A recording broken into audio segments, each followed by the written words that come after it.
اسلام آباد میں excise and taxation department نے ایک بڑی کارروائی کے دوران 7 چوری شدہ گاڑیاں برآمد کر لی ہیں۔ ڈائریکٹر ایکسائز بلال اعظم کے مطابق یہ مشکوک گاڑیاں شہر کے مختلف علاقوں میں روڈ چیکنگ کے دوران تحویل میں لی گئی تھیں، جن کی بعد میں فورینزک رپورٹ کے ذریعے چوری شدہ ہونے کی حتمی تصدیق ہوئی ہے۔ انہوں نے بتایا کہ برآمد کی جانے والی گاڑیوں میں سے 3 کراچی، 2 راولپنڈی، 1 شیخو پورہ اور 1 سرگودا سے چوری کی گئی تھی، جنہیں اب متعلقہ پولیس کے تعاون سے ان کے اصل مالکان کے حوالے کر دیا گیا ہے۔ ڈائریکٹر ایکسائز نے شہریوں کو سخت تاکید کی ہے کہ وہ کوئی بھی گاڑی خریدنے سے پہلے اس کی مکمل تصدیق اور قانونی جانچ پڑتال لازمی کریں، جبکہ انہوں نے عزم دہرایا کہ چوری شدہ گاڑیوں اور جرائم پیشہ عناصر کے خلاف بلا امتیاز کارروائیاں بدستور جاری رہیں گی۔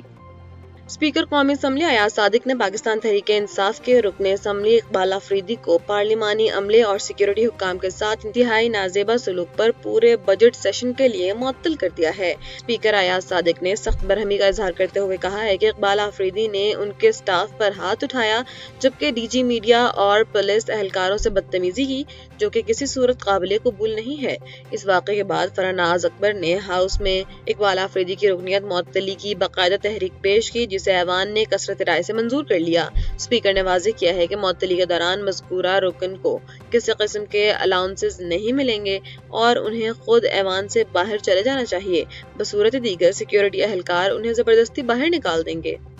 قومی اسمبلی نے پاکستان ٹیلی کمیونیکیشن ری آرگنائزیشن ترمیمی بل 2025 کی کثرت رائے سے منظور کر لیا ہے، جسے وفاقی وزیر آئی ٹی شہزاد فاطمہ خواجہ نے ایوان میں پیش کیا۔ اجلاس کے دوران حکومتی رکن ہما اختر چغتائی کی جانب سے پیش کردہ ترمیم بھی منظور کی گئی، جس کی وضاحت کرتے ہوئے وفاقی وزیر نے بتایا کہ اس ترمیم کے تحت اپیلیٹ ٹریبیونل کے جج کی ریٹائرمنٹ کی عمر کی حد تبدیل کیا جا رہا ہے۔ اس کے علاوہ پیپلز پارٹی کے سینئر رہنما سید نوید قمر کی جانب سے بل میں پیش کی گئی 13 اہم ترامیم بھی منظور کر لی گئی ہیں۔ نوید قمر کا کہنا ہے کہ ملک میں 5G فائبر کیبل بچھانے کے دوران رائٹ آف وے سے متعلق مختلف تنازعات سامنے آئیں گے، اس لیے ان کے حل کے اختیارات صوبائی اور متعلقہ مقامی حکومتوں کو دیے جائیں۔ مجوزہ ترمیم کے تحت ان تنازعات کے حل کے لیے عائد کیے جانے والے جرمانوں کی حد بھی مقرر کی جا رہی ہے۔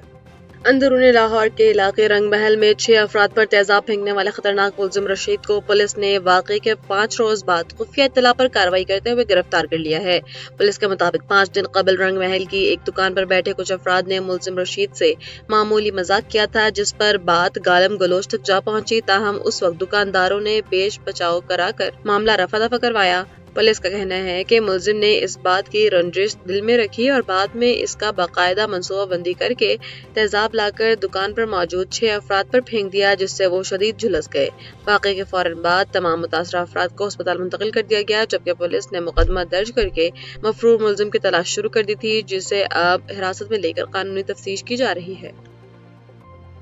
پاکستان نے مشرق وسطی میں ایران اور امریکہ کے درمیان بڑھتی ہوئی کشیدگی پر شدید تشویش کا اظہار کرتے ہوئے فریقین پر جنگ بندی کی پاسداری اور مذاکرات کے ذریعے تمام تنازعات حل کرنے پر زور دیا ہے۔ اسلام آباد میں ہفتہ وار پریس بریفنگ کے دوران ترجمان دفتر خارجہ طاہر حسین اندرابی نے کہا ہے کہ پاکستان خطے میں مکمل ضبط و تحمل اور مسائل کے پرامن حل کا خواہاں ہے، جبکہ اسی تناظر میں نائب وزیر اعظم اسحاق ڈار اور ترک وزیر خارجہ نے ٹیلی فونک رابطے میں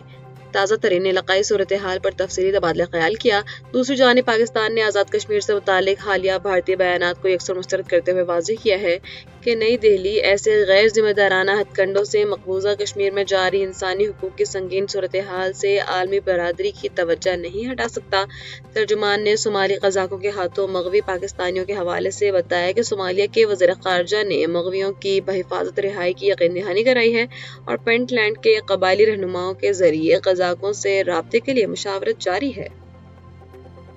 پاکستان فٹ بال ٹیم نے فائنل میچ میں روایتی حریف افغانستان کو شکست دے کر ڈائمنڈ جوبلی انٹرنیشنل فٹ بال ٹورنامنٹ جیت لیا، جو پاکستان کی تاریخ کا پہلا باضابطہ بین الاقوامی فٹ بال ٹائٹل ہے۔ اس تاریخی کامیابی پر وزیر اعظم شہباز شریف نے قومی فٹ بال ٹیم کو مبارکباد پیش کرتے ہوئے کہا کہ یہ فتح پوری قوم کے لیے باعث فخر ہے اور گرین شرٹس نے شاندار کھیل عزم اور بہترین ٹیم ورک کا مظاہرہ کر کے ملک کا نام روشن کیا ہے۔ انہوں نے امید ظاہر کی ہے کہ ٹیم آئندہ بھی اسی جذبے سے فتوحات حاصل کرتی رہے گی۔ دوسری جانب chairman P C B Mohsin Naqvi نے بھی ٹیم کو خراج تحسین پیش کرتے ہوئے کہا ہے کہ طویل عرصے بعد پہلا انٹرنیشنل ٹائٹل جیتنا پاکستان فٹ بال کے لیے ایک نئے دور کا آغاز ہے اور کھلاڑیوں کا یہ غیر معمولی جذبہ ہر پاکستانی اسپورٹس مین کے لیے باعث تقلید اور حوصلہ افزا ہے۔